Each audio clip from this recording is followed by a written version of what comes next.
嗨，大家好，我是躺平叔，今天是2026年7月15号。这一期我们继续聊聊伊朗，聊聊中东，聊聊波斯局势。今天是美国和以色列对伊朗进行混合治疗的第138天，也是哈梅内伊悟道成仙的第138天，同时也是穆杰塔巴人间蒸发、音信全无的第138天。最近霍尔木兹海峡的局势可以说是一天三变。特朗普昨天还声称要收过路费、保护费20%。而且是20%货物价值的20%，用来以战养战。美国海军在那儿维持秩序，保护不能白保护，要收费。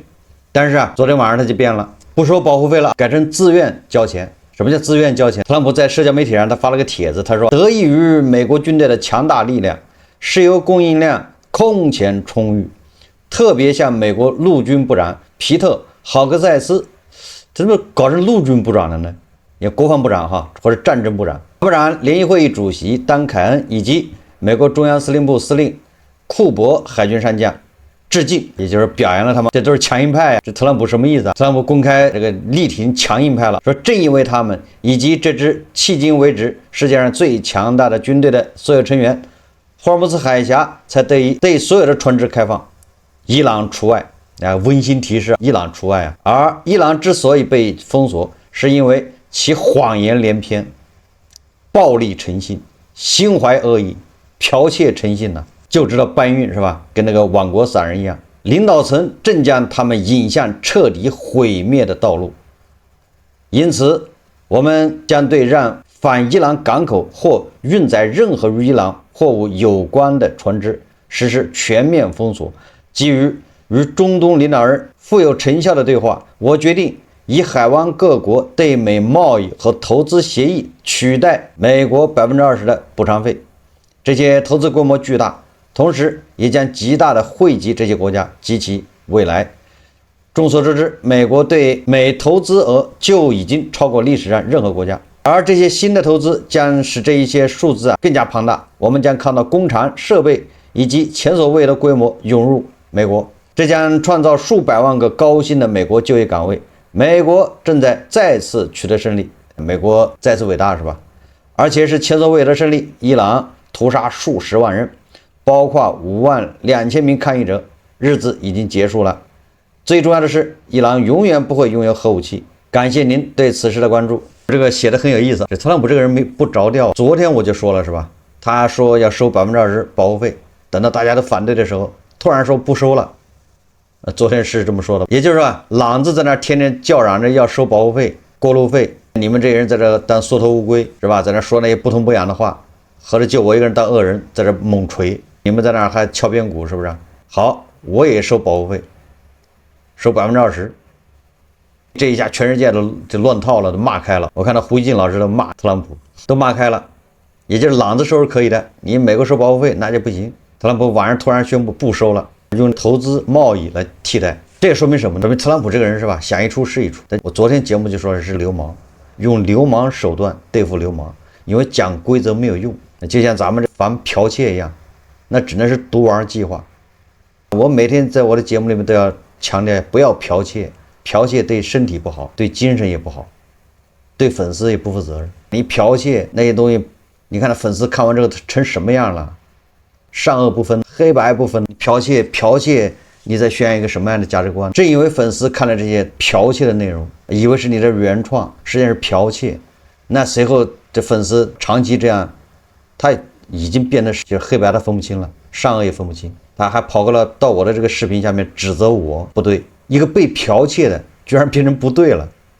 这是什么世道？所以我每一期节目里面都要宣传一下，不要剽窃。那特朗普也一样，因为你好言相劝没有用，什么谈判也没有用，那只能大铁锤锤，那跟咱们一样，只能是毒丸计划，没有办法。你要剽窃，那你就得把我这段话看完，你看完你就深受教育，加重精神分裂。那特朗普他也是毒丸计划，完了之后他现在又我不要那20%了，我要大家投资，反正你们这王爷国都有钱。你们不有钱，准备要给朗子投资3000亿吗？美元？那为什么没钱投给我？你看他就是耍流氓，他就是用流氓手段来对付流氓。因为跟你特朗普好言相劝，跟你们说贸易投资，你们在困难，这不行那不行，给朗子投资3000亿，你有钱是吧？是这意思。那大家想一下，特朗普他他这话里有话，是吧？那你看是你们谈的，对不对？卡塔尔、你沙特，你们在这里斡旋，是吧？在这捣鬼，给朗子要3000亿的投资，也是投资，对不对？那好，你投给我，我也要。你看王爷国还不好说什么，对不对？这是你们答应的，给朗子投资3000亿，那行了，你不用交保护费，你把这3000亿要投给我，反正也投，对不对？所以你看，特朗普就是生意人，他就是那儿整一下，这叫流氓手段对付流氓，没有办法，你讲不清这个规则道义，人不听，剽窃有理，剽窃什么叫剽窃啊？剽窃就把据为己有叫剽窃，什么叫引用这些写论文的？或者叫宣传的，你要明确告诉人家这是谁的观点，或者谁在哪儿看到的什么东西，那不叫剽窃，那叫引用，是吧？或者叫引用观点或者什么，那是天经地义，是吧？没毛病。你节目做出来，东西说出来就是让人看的，让人看人家就会议论、评论或者是借鉴，没有毛病。但是要记住什么叫据为己有，据为己有，他一说变成他的，他也不说这从哪儿引用的。他那脑残粉看完之后，以为好厉害，天天在这儿，脑残粉就是李鬼李逵的分不清了。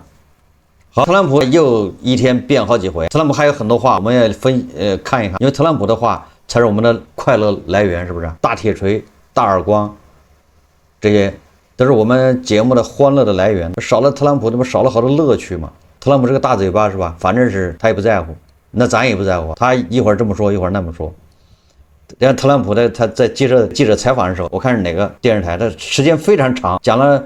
我看播了10几分钟，福克斯新闻记者叫因斯特采访，他在里面絮絮叨叨，他说这是一次考验，我们不知道，听着，与这些卑鄙小人打交道时，就是搬运剽窃的这些人打交道的时候啊，谅解备忘录并没有多大意义。你看看他说的跟我说一个意思，也就是那些规则没有意义，你跟这些小人打交道，你讲这些规则没有意义，有点像是一次考验，他们没有通过这次考验。特朗普他说，除非伊朗重返谈判桌，否则美军将在下周打击其桥梁和发电厂。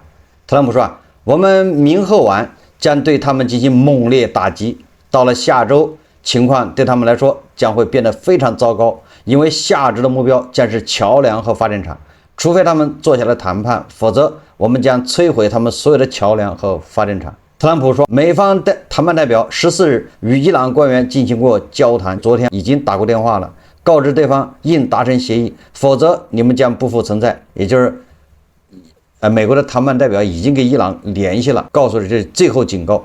特朗普说，美国对伊朗军事打击将持续到我说够了为止，也就是说打到什么时候？你要问炸到什么时候，不知道，直到我说够了为止，我觉得够了就够了。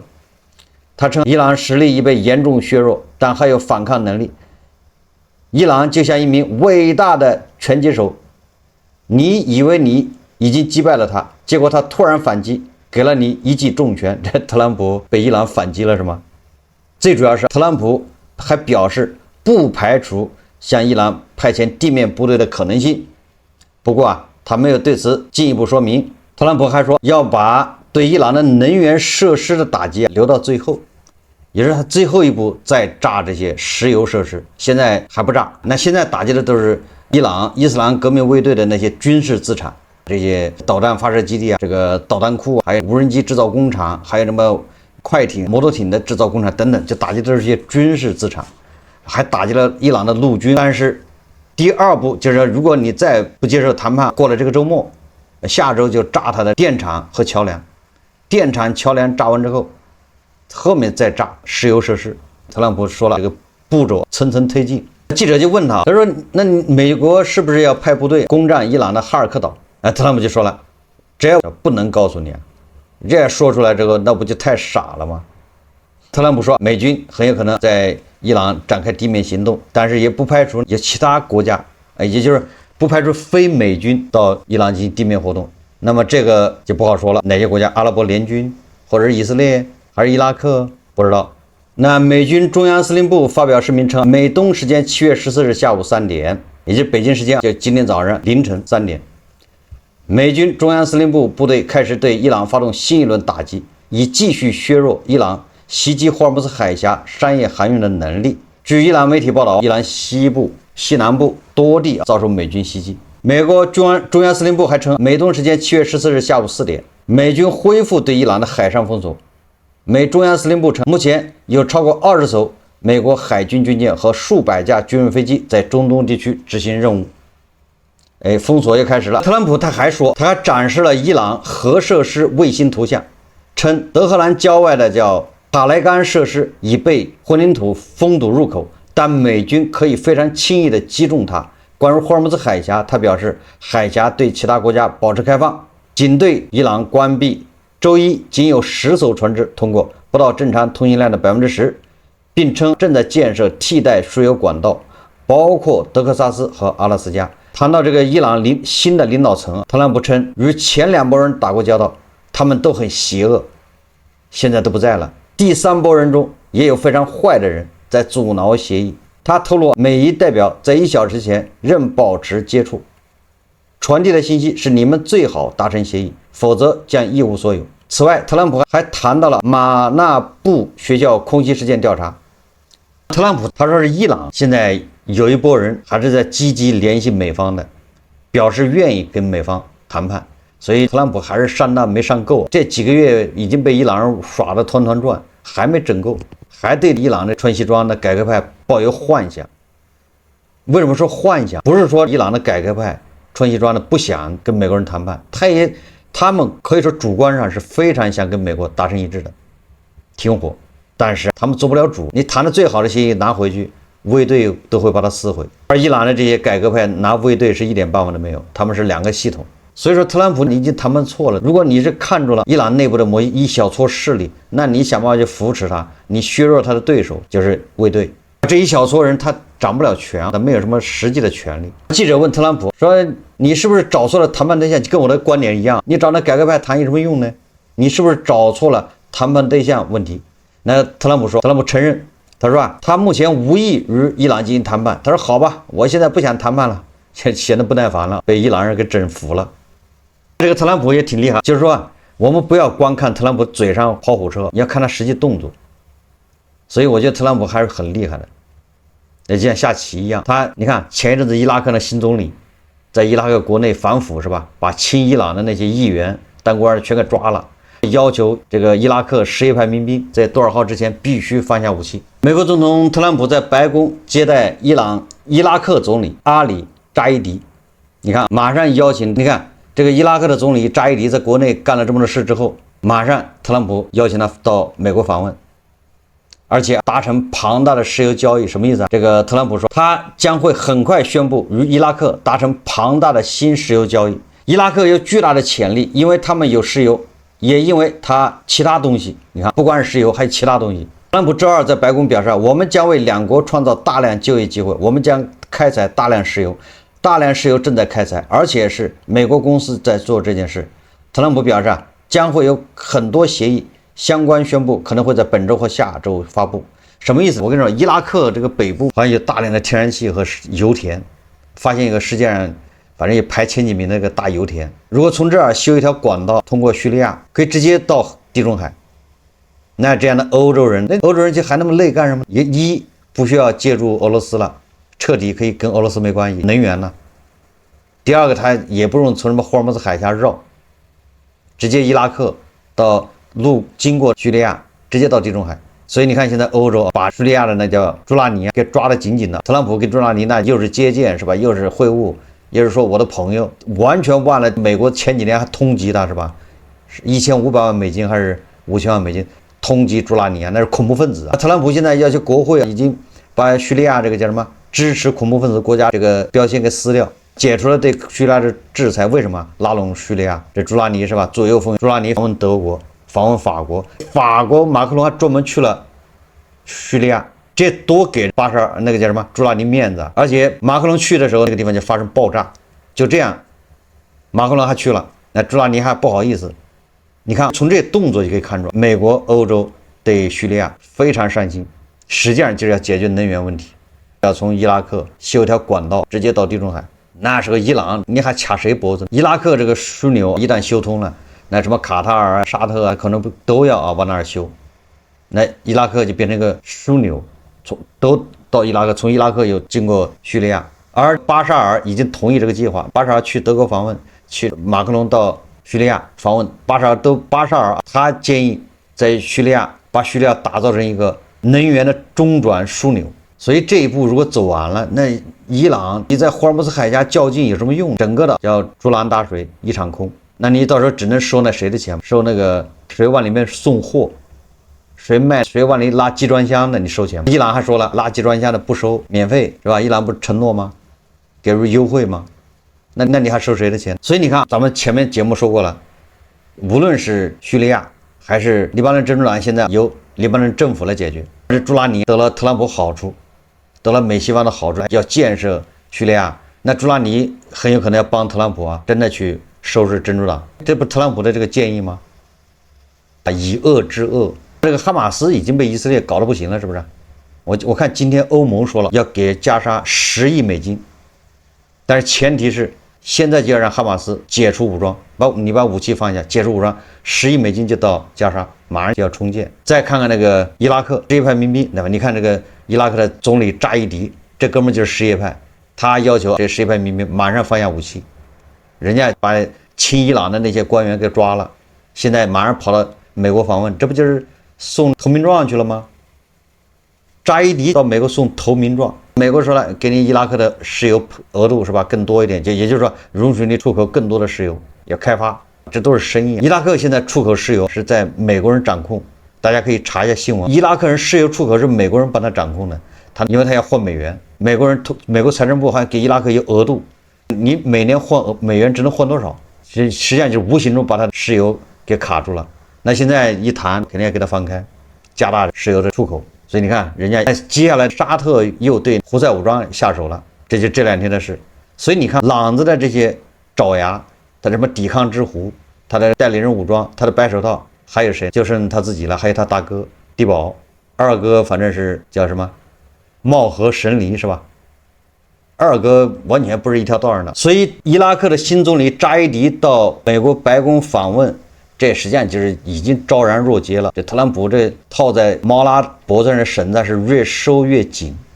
你别看他大嘴巴在那胡说八道，但是他手上的活动作他可没歇着。那边沙特打这个胡塞武装，那肯定是美国同意，对不对？特朗普鼓励的。我们再看看这个朗子这边有什么动静。不过特朗普最后还对这个媒体这个吹嘘，也就是在伊拉克总理扎伊迪，他不是又在白宫开始见记者吗？一圈人围着，就是那个泽连斯基受辱的地方。特朗普和万斯2个人围攻泽连斯基那个地方又来了，这很多国外领导人都不愿意在那个地方坐着，因为特朗普这人不着调，说不定让你下不来台，尴尬。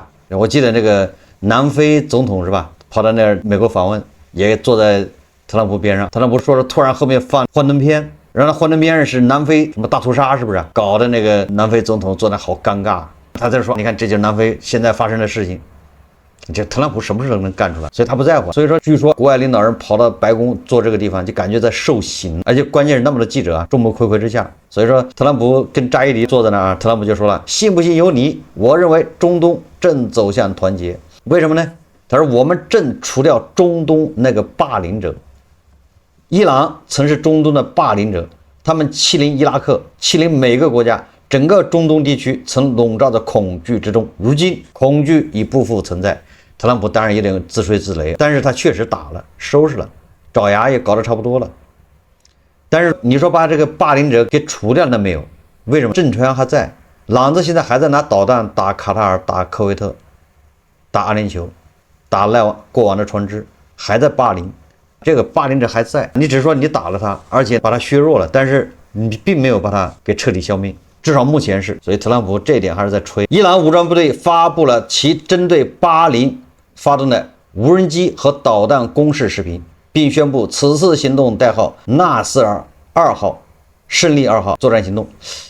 目前，伊朗武装部队已经对巴林展开了第3波胜利2号作战行动。以前不叫什么真实承诺吗？1234系列是吧？200多次，现在改成胜利2号。你说这叫什么事？特朗普那边代号还没变，对不对？还没搞什么大铁锤、大耳光，这伊朗人先把代号给变了，搞成胜利2号作战行动。好，伊朗伊斯兰革命卫队和伊朗陆军声明获悉，昨天和今天凌晨，他们对中东地区的以下目标发动了导弹和无人机袭击。哪些地方呢？巴林的这个伊萨空军基地、武器仓库以及部分舰船和飞机；科威特的叫阿里萨勒姆空军基地以及死神无人机部署区域有多架无人机受损。约旦阿兹拉克基地美军的 F-18战斗机部署区、住宿楼和大型装备仓库。在打击行动中，伊朗使用了海巴尔谢坎和佐勒法加尔导弹，这什么玩意啊？以及沙赫德自杀式无人机。总之卫队的反正就你打我，我一定会还击，就这意思啊。至于打着没打着不重要，反正肯定是打着了，只要发射出去肯定能打着，就这意思。顺利离开了伊朗的国土，那就是击中目标。只要美国继续在该地区进行恶意活动，该地区将不会出口一滴石油和天然气。这是伊斯兰革命卫队警告，他说美国持续的侵略只会延迟霍尔木兹海峡的重新开放。伊朗议会7月14日举行了4个多月来首次公开全体会议。本次会议由副议长巴巴埃伊主持，他在会上宣读了最高领袖穆吉塔巴·哈梅内伊的声明。据伊朗媒体报道，伊朗议会290名议员中的180人发表联合声明，要求复仇。伊朗议会这个290人有180人发表联合声明，那就过了一半了，要求复仇，终止与美国的谅解备忘录，组建特别谈判委员会，通过霍尔木兹海峡管理法，并为武装部队提供全力支持。他这是发表联合声明，他不是表决什么议案，所以这种东西还是警告叫什么？这种虚张声势，还是在叫嚣：一适应国内盘们们的胃口；第二也向特朗普施压，这意思。这个议长的议员雷扎伊说，制裁已被重新实施，海上封锁也已落实。美国人同样在黎巴嫩问题上违反了协议，所以说伊朗宣布不再承认任何谅解备忘录，敌人已正式进入战争状态。这个雷扎伊是穆吉塔巴的最高军事顾问，也就是说他说的话还是比较靠谱的。伊朗的总统佩泽西奇他在社交媒体上发文说纵观历史，伊朗南部始终是抵抗殖民主义和捍卫独立的象征。今天这片土地上人民以他们的耐心、坚定和毅力，光荣地度过敌方侵略带来的艰难时期。我与这些忠诚而坚韧的人民站在一起，并对他们表示感谢。伊朗每一个地方都是我的家。这个佩泽西奇说，伊朗新最高领袖支持扩大与俄罗斯的战略合作。这是佩泽西奇在与俄罗斯的能源部长谢尔盖·齐维列夫会晤时表示，说双方还宣布成立联合工作组，以推进双边项目，包括整合俄罗斯与伊朗的电网，深化长期经济与能源合作。也就是这个三弟跟大哥要紧紧的绑在一起。所以特朗普他就纳闷，特朗普他对记者说他说伊朗一直在秘密谈判，就跟美国，他说结果却突然反悔了。他说你知道吗？2天前我们达成了协议，一切都完成了，突然之间他们就做不成了，他们对协议的某些条款不满意，他们做不成了，而且先发制人，他们先发制人是个大错，因为我们一直在狠狠打击他。所以特朗普都不知道，他说就在2天前，2天前，他说我们明明达成了协议，结果他们最后一刻撕毁了协议。也就是特朗普说他的意思是跟伊朗的那些改革派穿西装的谈的挺好的，突然协议被撕毁。那这个我今儿咱们说的，那就是地保从中拱火浇油，地保在背后捣鬼，朗子革命卫队突然腰杆子挺起来了，要炸路过霍尔木兹海峡的走阿曼南线的油轮。这都是在哈梅内伊葬礼期间，地保派出这个梅德韦前去吊唁，实际上他去拱火浇油去了之后，是不是这局势马上就升温了？